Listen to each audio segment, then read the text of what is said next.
Hello everyone, welcome to our YouTube channel H R the way to success. स्वागत है आप सब लोगों का हमारे YouTube channel H R the way to success में। जिन्होंने भी हमारे चैनल को अब तक सब्सक्राइब नहीं किया है वो जल्दी से जाकर सब्सक्राइब कर लीजिए ताकि आने वाली वीडियोस की नोटिफिकेशन आप लोगों तक पहुंचती रहे। आज की वीडियो का टॉपिक रहेगा उत्तर वैदिक काल। ठीक है, इससे पहले वीडियो आएगी ऋग्वैदिक काल की, तो उत्तर वैदिक काल ऋग्वैदिक काल के बाद आया था। इस वीडियो में हम उत्तर वैदिक काल के बारे में पढ़ेंगे, उत्तर वैदिक काल की विशेषताओं के बारे में पढ़ेंगे। ठीक है, तो ज़्यादा टाइम वेस्ट ना करते हुए ये वीडियो को स्टार्ट करते हैं। उत्तर वैदिक काल 1000 ईसा पूर्व से 500-600 ईसा पूर्व तक का काल था, जो ऋग्वैदिक काल के बाद आता है। ये मैंने आपको अभी बताया जस्ट।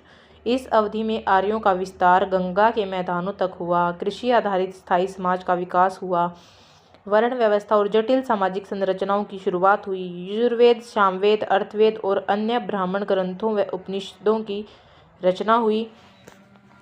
ठीक है, नेक्स्ट चलते हैं। उत्तर वैदिक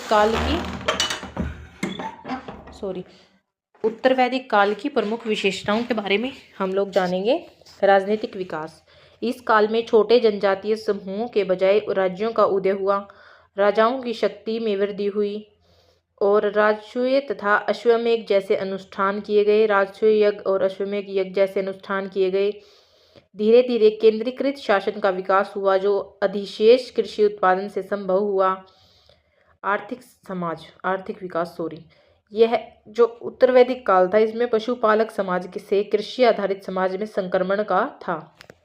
जो ऋग्वैदिक काल था वो खाली पशुपालक पर आधारित था, लेकिन उत्तर वैदिक काल में आर्थिक विकास हुआ, सोर्स बढ़े, कृषि आधारित समाज में इसका ये तब्दील हो गया। लोहे के औजारों का उपयोग आ गया, जिससे कृषि का विस्तार हुआ। लोहे के औजारों के आने से कृषि में विस्तार हुआ। धान जैसी फसलें प्रमुख हो गई।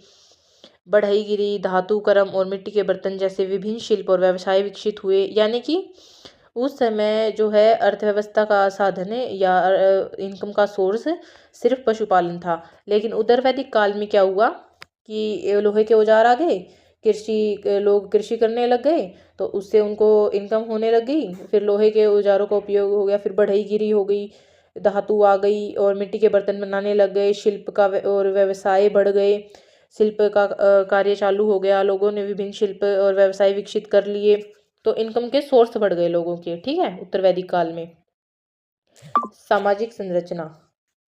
सामाजिक संरचना जटिल हो गई और वर्ण व्यवस्था को संहिताबद्ध किया गया। समाज में गोत्र संस्था का विकास हुआ। पहले सिर्फ वर्ण व्यवस्था थी, ऋग्वैदिक काल में वर्ण व्यवस्था थी, लेकिन उत्तर वैदिक काल में गोत्र संस्था का विकास हुआ।